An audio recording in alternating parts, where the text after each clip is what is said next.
Welcome back, guys, for another video. So in today's video I'll be addressing the bog filters I have behind me. They're kind of a mess right now with the plants, since during the winter they kind of become dormant and die down. So I might get rid of those and plant some other ones during the summer that stay or that are evergreen, like the grasses that I have in the other one. So I might get rid of the taros, because there was two taros. I'll turn around. So I had two taros in here. Got the one over there, and then I had a black taro over there, and then there was two cannas in here. So the one is like completely gone. I think it will come back, and then this one should start to grow again. I'll just cut it down now. But right now what I'm going to be showing you is how I basically clean out the gunk and stuff inside the bog filter, which will involve a pond vacuum, which I'll show you. That's on the other side of the fence. This one I actually rented at a local pond store. So how it will work, or how it'll go down, is I'll have to turn off my pump so that there's no more water coming into the bog filter itself. So after I turn off the water from my pump, I will basically take this hose, which is connected to the pond vac, which is on that side. I have it on that side so I can put the water into the garden and stuff like that. But this pipe I'll basically be sticking or shoving into this hole right here. I'll show you in a sec. And this goes down below the bog filter where there's a grid of pipes going along. And so what this will do is allow me to suck up the water from underneath. And while I'm sucking that water up, what I'll do with the hose, which I have right here, is basically spray down all the gunk, and that will sink down towards the bottom and allow it to suck up and go through there. So that's what I'll be showing you basically in this video. So here's the access point. I actually left this as well, also in case I wanted to stick a venturi or add an air pipe into here to shoot air under the bog filter, which will allow plants to grow better. So there was a few main reasons I left this guy open here. One of them was for cleaning. Another was, as I mentioned, to put air underneath there, because the more air and oxygen you have underneath the plants, the better they grow. So you can see the water's coming through there and down into under the bog. And this pipe I just shove into here, down like so.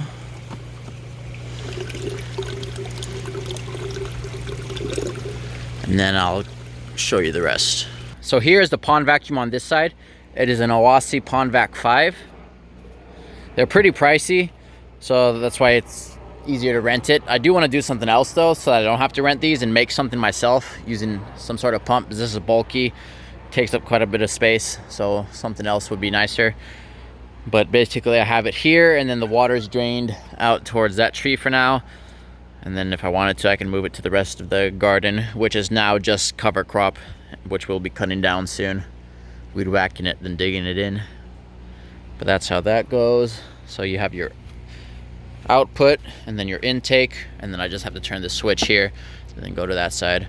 If you do want one of these yourself, I will post a link in the description if they do have them on Amazon. So I'll post that there. Should have it on Amazon. So just turn that guy on, and now it's sucking water from where I have it over there. So we'll go to that side. So you can see I have the pipe going in here. There's not much dirt coming out yet because I need to spray it down, but you get the general idea. It goes into there and it's sucking up all the water from underneath. So take the hose. It actually worked better on the other bog. So I did the other bog already, and it worked better on there just because the water level is hot, or the rocks in that bog are higher up, so the water gets sucked up out of here. I'm not sure how it's going to work on this one that well, since, well, I have to drain a good amount of water for the water to go down. But the idea basically is that while that's sucking, I'm in here just spraying this down.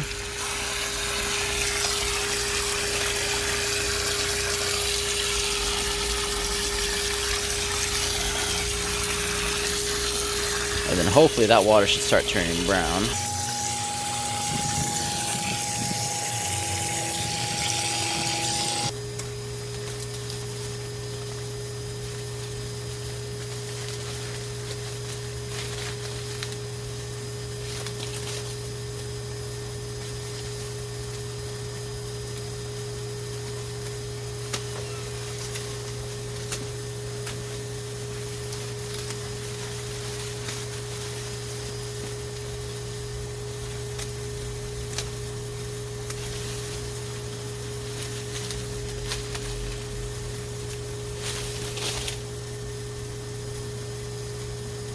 So this side's actually going to take a bit just because of how the water level is in this particular grow bed. So the best time that I should have done this is when I do a water change, when I basically backwash the filter, and then the water can go down and then I can suck it out. But I might be able to show you the gunk coming out on that one. So we'll see. I did do that one, I think a few days ago. But I'm pretty sure I didn't get everything out of it since I only did it for a short time. So I'm gonna see if I can show you the gunk coming up through basically this pipe. So let me just move this over there and see if that's possible.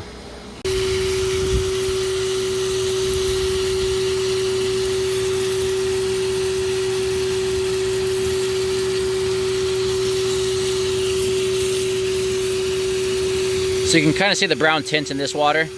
That's just because this bog is basically completely drained out, and then I'm able to spray all the stuff down to the bottom, which allows me to suck up the dirt. It might still happen in the other bog as well, even though the water isn't changing color. It just could be that it's diluted by the time it's getting sucked up into this pipe because of the amount of water inside. So you just spray down this, and then it sucks it up. So here you can see both of the different bog filters. Got the one over there and the one over here. So I was able to clean them out doing that method, which worked pretty well. I wasn't really able to show you the gunk going up through that pipe on that one just because nothing came up through there, but it did clean it out pretty well, as you can see over there. That one I was able to show you a little bit of the stuff coming out, but as I did mention, I did do that one before I recorded just to test it out to see if it actually worked. But that is one way to clean it out. Another way that I could do is just stick like an air blower on top of there. I would have to put a valve on the one side, but what that would do is shoot all the gunk up out of the lava rock, then it'll come out into the pond, and I'll do a backwash and drain that out. So that would be another way to do that. But that's pretty much one method that works to clean this bog filter, which is pretty effective. I will also be adding more plants into here, ones that stay green pretty much year round. So I got some more right here and some more over here, which will be added in there. Mainly grasses, just because they stay green year round, versus like the canna, which completely died down. They'll come back. That guy's will have to be trimmed up, but you can see those grasses over there. The taro might take out, may or may not, we'll see. I had another taro over on this side where you can kind of see the bubbles moving over there, but that guy was completely bad, kind of rotted out, so I took that one out. But there you have it. I also need to get a stronger pump for this waterfall later on. There's always things to be worked on the pond, as you can see, just cleaning and replanting and always maintenance, but this was just a simple cleaning before the summer comes along. And I will be planting more plants, as I mentioned, just so those plants can absorb the nitrates that the fish will be producing, or basically the fish waste that's going to be converted into nitrates. So that's the importance of having those bogs there. But that's all for that video. If you do have any questions, remember as always to leave those below, and I'll get to those when I can. Otherwise, thank you for watching.